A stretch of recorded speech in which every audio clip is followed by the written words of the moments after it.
Good morning everyone. आज का जो हमारा टॉपिक है वो है पोस्ट फर्टिलाइजेशन इवेंट्स। इसमें है events in sexual reproduction after the formation of zygote are called post fertilisation events.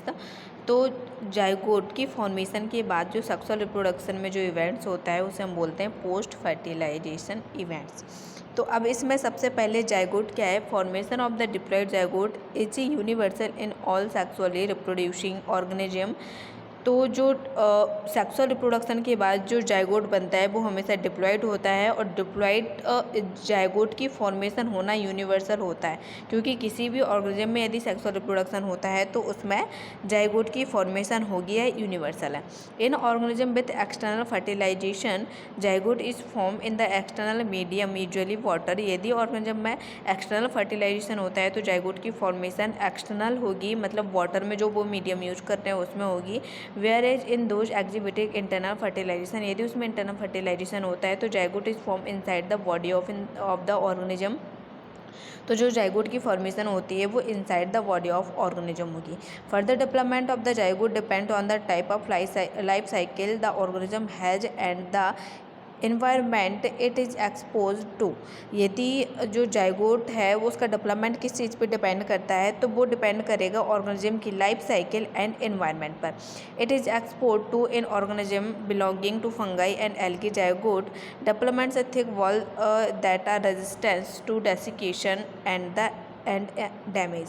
यदि ऑर्गेनिज्म जो फंगाई एंड एल्गी से बिलोंग करते हैं और उसके जाइगोट का जब डेवलपमेंट होता है तो उसके बाद एक थिक वॉल बनती है। क्यों बनती है? जिसकी वजह से थिक वॉल एक रेजिस्टेंट होती है जिसकी वजह से वो डैमेज ना हो पाए। It undergoes a period of rest before germination, और जर्मिनेशन से पहले इसमें एक जो पीरियड होता है उसे रेस्ट पीरियड बोलते हैं। It undergoes in organism with the haplontic life cycle. और तो ये सारी haplontic life cycle as you have read in class 11, तो ये सारी की सारी चीज़ें आप क्लास 11 में पढ़ चुके हैं कि हैप्लॉन्टिक साइकिल क्या है और डिप्लॉन्टिक साइकिल है वो क्या है, एंड जो हैप्लोडिप्लॉन्टिक साइकिल है वो क्या है। Zygote is the vital link that ensure continuity of species between organisms of one generation and the next. Every sexually reproducing organism, including human beings, being life as a single cell zygote.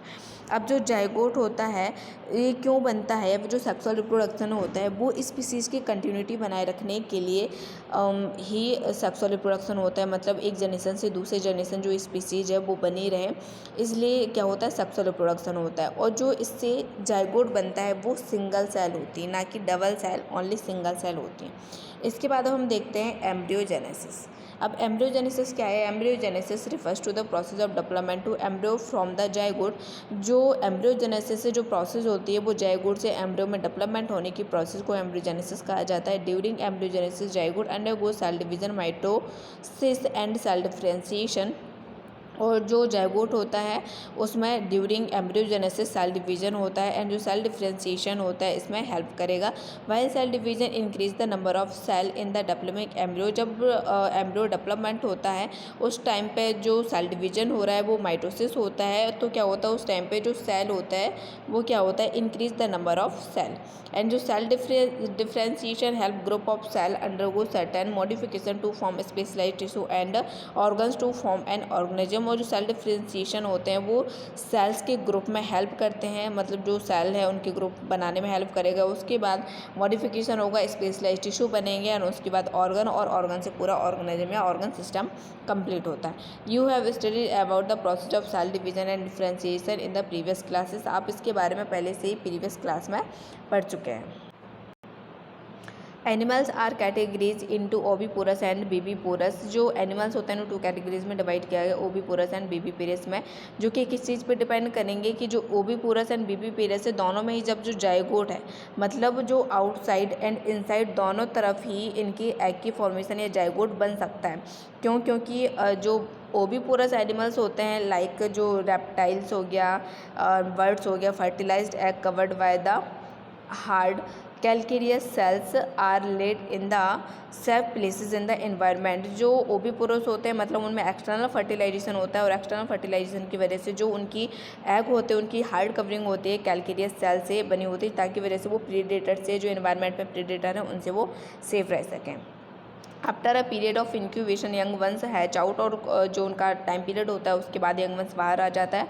On the other hand in viviparous, यदि अब viviparous में देखा जाए तो mammals and humans being के mature होने के बाद इसमें जाइगोट डेवलपमेंट होता है। तो वो कहाँ पे होगा, जो जाइगोट डेवलपमेंट होता है वो inside the body of the female organism, मतलब फीमेल बॉडी के अंदर ही जाइगोट की फॉर्मेशन होगी। After attaining a certain stage of growth the young ones is delivered out of the body of the female organism। और जो time period है मतलब growth होने के बाद जो फीमेल ऑर्गेनिज्म से जो न्यू ऑर्गेनिज्म है वो डिलीवर्ड हो जाएगा बिकॉज और proper embryonic care and protection. और जो फीमेल के अंदर मतलब जो इनसाइड बॉडी ऑर्गेनिज्म होते हैं उनकी काफ़ी अच्छे से केयर हो जाती है एंड प्रोटेक्शन होती है, क्योंकि वो काफ़ी अच्छे से सर्वाइव कर सकते हैं, प्रीडेटर्स का खतरा नहीं रहता। यदि अब फ्लावरिंग प्लांट्स में देखा जाए तो जाइगोट की फॉर्मेशन कहाँ पे होती है, इनसाइड द ओव्यूल्स होते हैं। और जब फर्टिलाइजेशन हो जाता है तो फर्टिलाइजेशन के बाद सेपल्स, पेटल, स्टेमन है फ्लावर से नीचे गिर जाते हैं, जबकि जो पिस्टल होती है, पिस्टल वो कहाँ पे प्लांट से अटैच होती है। And zygote development embryo and ovule development into the seed. जो जाइगोट होता है उसका एम्ब्रियो में डेवलपमेंट हो जाता है एंड ओव्यूल्स होता है उसका सीड में डेवलपमेंट हो जाता है। ओवरी है उसका फ्रूट में डेवलपमेंट हो जाएगा, और जो ओवरी वॉल होती है, थिक वॉल होती है, उसका पेरिकॉफ में डेवलपमेंट हो जाता है। पेरिकॉफ वो क्या होती है, प्रोटेक्ट करती है। This is a protective function, इसका जो फंक्शन होता है वो प्रोटेक्टिव होता है। Thank you.